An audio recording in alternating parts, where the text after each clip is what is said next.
Students, let's discuss about the charge distribution on an isolated conductor. This is quite an important section which will be used several times in the topic of electrostats. Here we can write down the statement related to this distribution, that is, when some charge is supplied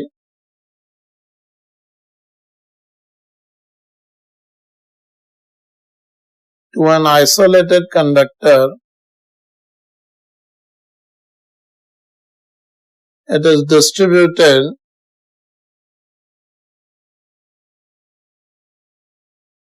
on the outer surface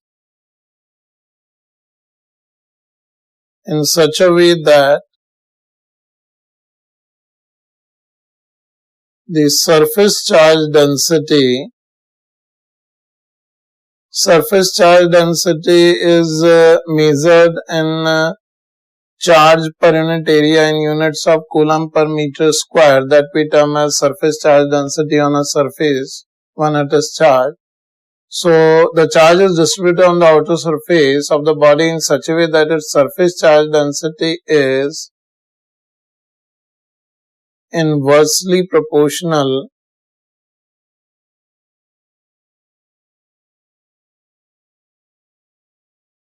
to the local radius of curvature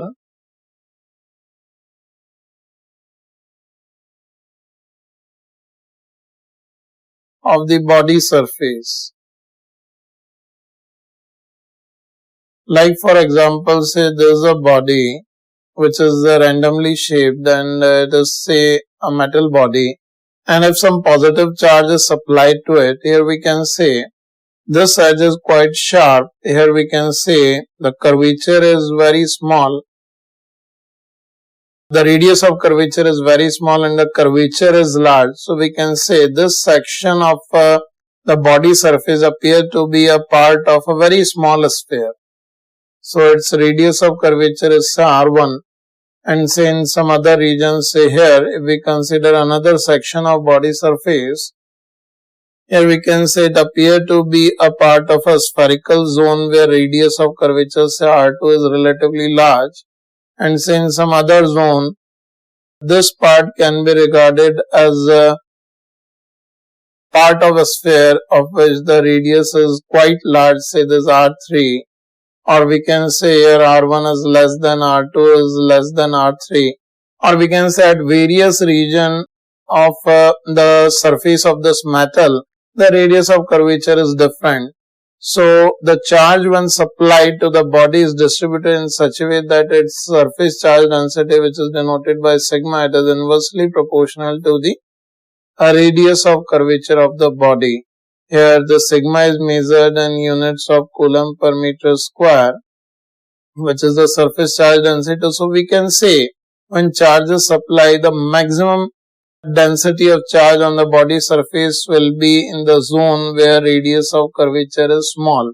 Or we can say whenever the edges of this metal is sharp, we can say the charge density is maximum, and where it is relatively large, density is less, and if it is more, density is relatively more less.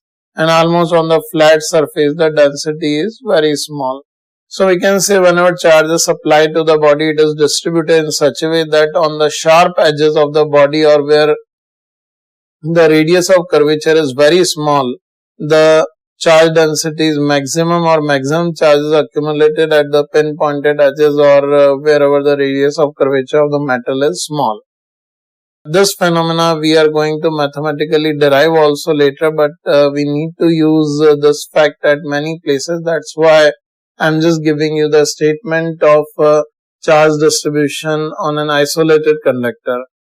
So always keep in mind, whenever the conductor is isolated from surrounding, there is no other charge in close vicinity of this body, the distribution is such that its surface charge density is inversely proportional to the radius of curvature.